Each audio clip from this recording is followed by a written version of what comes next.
So we've finished with our quick dry aging method of the steaks and trying those out. We went ahead and had those for dinner like we did with the salt brining. With the salt brining one, we ate all those little steaks. They were great. With this, we had about the equivalent of one of those steaks left over. So not so good.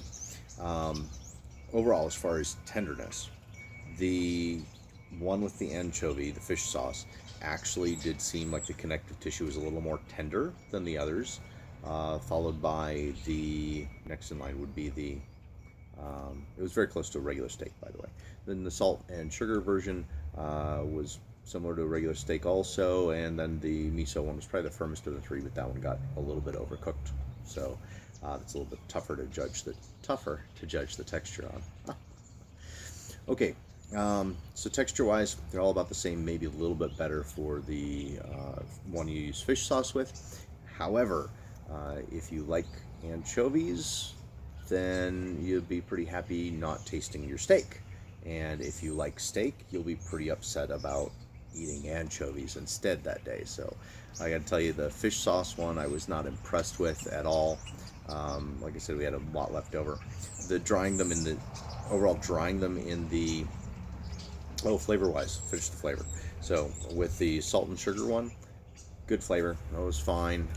The miso one, it was a good flavor, but it was a little different, and like I said, that was the firmest of the three. It would make a really good teriyaki jerky. Start with there and maybe add a little brown sugar in there and then make some jerky out of that. It would be really tasty, actually. Definitely a different flavor though, kind of like a bento, like what you'd get in a bento box. That sort of teriyaki beef kebab in the bento box. It has that miso marinade flavor. Sorry, I'm collecting my thoughts here. So texture wise, the fish sauce one was a little more tender. Taste wise, the fish sauce one was the worst of the three, hands down. All of them after basically quick dry aging in the fridge for 3 days, exposed to air, in this case 4 days exposed to air.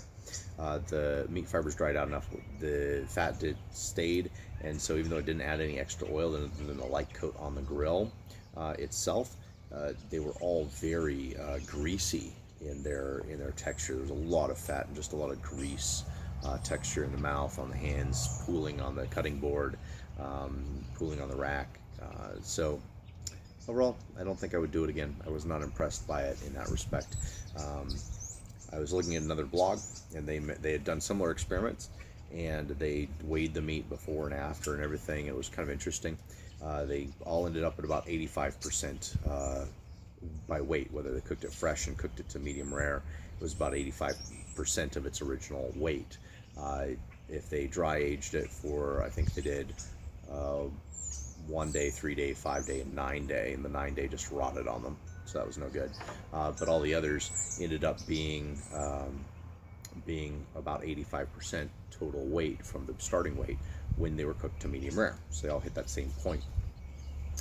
However, with cooking these, even though it lost that moisture, they just came out really greasy. So if they're going to end up at 85% water, 85% of the total weight anyway, you're going to lose the water through evaporation somewhat. I would say this is not the way to do it. The quick age method, for my book, did not work. It was not worthwhile and left my steak tasting like fish, like anchovy paste fish. So if you really like anchovy more than you like steak, ruin a steak. Go for it. Enjoy the anchovy flavor. And then last but not least, I did want to add that the salt brining portion of it really gave good flavor all the way through. We really enjoyed those steaks that we just did the brining for 3 days, and then we ate those. Well, we devoured those. They were really good, where these were not up to par.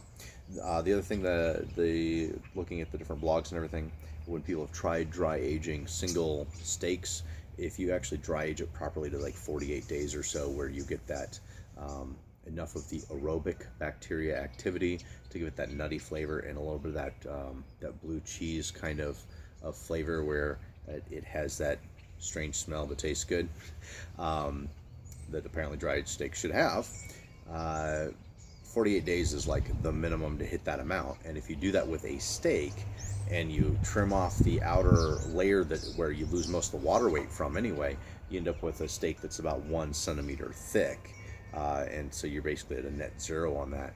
So you can get that same aged effect and flavor by going with a larger subprimal piece and dry aging that in your fridge, making sure there's no funky smells in your fridge.